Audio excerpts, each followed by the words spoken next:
tikati wamurowa pai zvikanzi ndanga ndichimurowa kutangira muno kumagaro nemakumbo aya kusvika ndozvandandichirowa tikati zvasvika pakadai zvikanzi apamwe chando chazonyanya kumutonhora ndo chazodini chazonyanya kudaro pahacha takadzirwa tikafukidza pamwe zvichachinja tichipota ndichifugura tingonzwa kakudziya kaita kari kungoita asi pahana pahapa pasina kutaridza kuti hana iri kurowa ba kuti munhu ari kufema ba ndokubva ndafukidza chingonyatsoputirudza zvikanzi musambotanga henyu kudi ndikati saka kokufonera mapurisa zvikanzi tichafona bondo mitatu yakarowa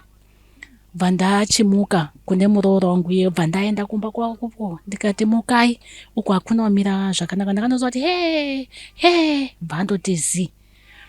bva ndaenda muroora ane gumba akati handisi kugona kudzika pamubhedhi chopo ba handigoni ba endai vanatete